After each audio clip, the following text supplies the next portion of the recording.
बहुत बहुत नमस्कार। उम्मीद है आप लोग स्वस्थ और आनंद होंगे।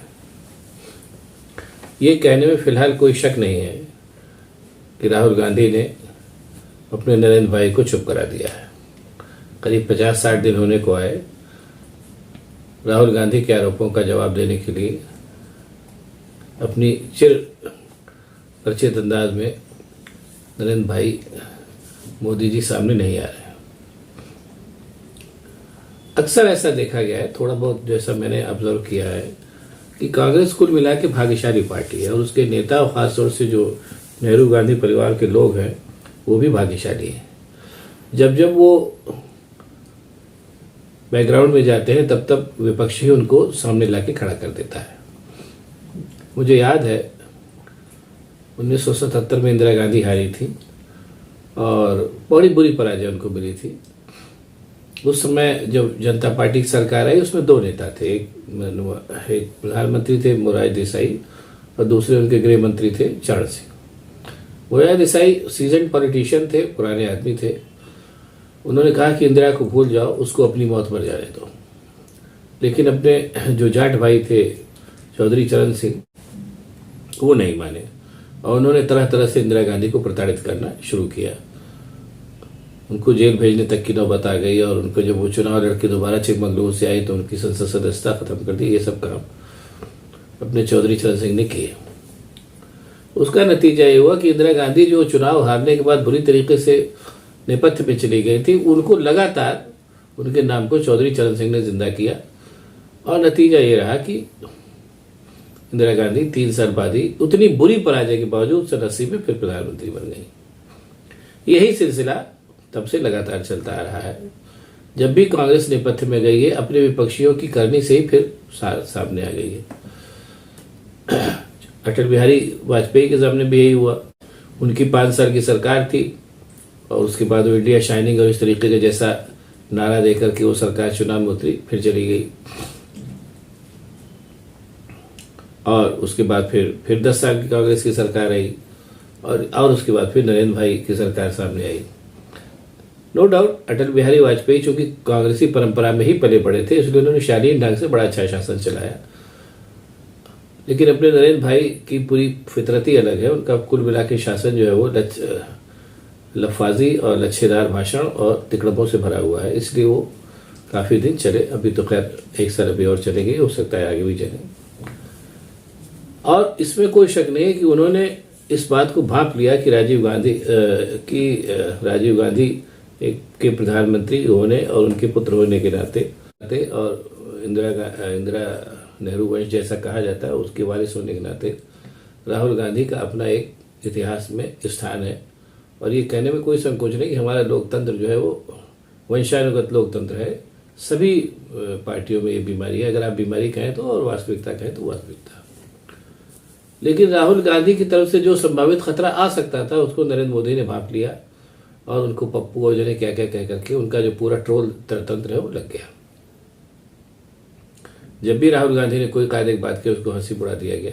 लेकिन उसके समानांतर रूप से एक दूसरा काम भी चल रहा था कि नरेंद्र मोदी अब ये कहने मुझे कोई हिचक नहीं कि नाकाम प्रधानमंत्री रहे, वो उनके किए कोई भी काम कायदे से नहीं हो पाए सिवाय लफाजी के।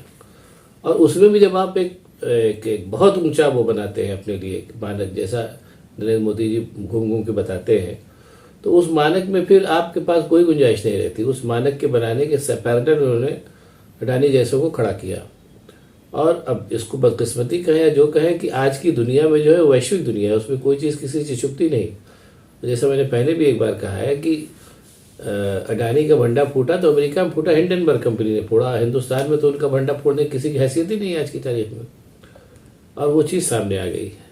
अब वो चीज़ जो सामने आ गई तो उसको मिटाने के चक्कर में अब जाहिर सी बात है कोई आदमी क्यों अपनी जो मिलने वाली चीज़ उसको छोड़ेगा। राहुल गांधी उस पूरे मसले को ले उड़े और उसको कायदे से डील करने के बजाय उसको उन लोग पूरा नरेंद्र मोदी जी ने पूरा का पूरा जो है मैस क्रिएट कर दिया और मतलब पूरा का पूरा संसद ठप हो गई। सारी बातें तो आजकल देख ही रहे आप लोग। लेकिन यह है कि इतना तो लोगों को समझ में आ ही गया कि अडानी जो एक तरीके से मोदी जी के क्रिएशन है, इसको कोई कहने में संकोच नहीं है। वो मूलतः बेईमान आदमी है और सत्ता के बलबूते वो, और सत्ता के बलबूते तो बहुत से लोग आगे बढ़े हैं, लेकिन सत्ता के बलबूते बढ़ने के साथ साथ तमाम बेईमानी के कार्य करके, वो भी बेईमानी ऐसी जो अंतर्राष्ट्रीय स्तर की हो, वो आगे बढ़े। ये सब लोग आज की तारीख में जान गए। लेकिन इस पूरी प्रक्रिया में अडानी को बचाने के चक्कर में, इसमें कोई शक नहीं कि अपने नरेंद्र भाई ने राहुल गांधी को भी वैश्विक नेता बना दिया आज की तारीख में, इसमें कोई शक नहीं। पूरी दुनिया भर के अखबार उठा के देख लीजिए। जैसे मैंने कहा कि आज की दुनिया वैश्विक दुनिया है, उसमें कोई चीज़ छिपती नहीं है। राहुल गांधी आज की तारीख में एक हीरो के रूप में तो उभर के सामने आए हैं, और उनको पप्पू बनाने की जो पिछले 10 साल की सारी कवायद थी, वो सारी की सारी मिट्टी में मिल गई और राहुल गांधी अपनी जगह है। अब एक चीज़ मैं और कहना चाहूँ, जैसे मैंने कहा मैं बुढ़ा आदमी हूँ, मैंने बहुत सी चीज़ देख रखी हैं। तब का जनसंघ और आज की भारतीय जनता पार्टी, इसकी ये बहुत ही पुरानी वो रीति रही है कि विपक्षी नेताओं को उपहास उड़ाओ, उनको क्या नाम अशालीन भाषा में उनको गरिया, ये सब उनकी स्थिति रही है। लेकिन अगर आप इतना वो बना रहे हैं, मतलब इतना हाई स्टैंडर्ड अपने लिए रख रहे हैं, तो फिर आपको भी उसी हाई स्टैंडर्ड पर रखना चाहिए। अभी वो गिरिराज सिंह ने महुआ मोइत्रा कहा कि वो वेश्या है, तो इस तरीके की बातें ठीक है, कहते हैं लोग, कहना भी चाहिए, लेकिन कहीं ना कहीं वो चीज़ों को ख़त्म करती है और भारतीय जनता पार्टी अपने ही कर्मों का दंड भोग रही है। अब यह है कि जो आज की तारीख में मैं ये कह रहा हूँ, एक की बात ख़त्म करूँगा, इस चीज़ को फिर किसी एपिसोड में क्लियर करूँगा कि भारतीय समाज के जो अंतर्विरोध हैं, उन अंतर्विरोधों को साध करके भारतीय जनता पार्टी पावर में है।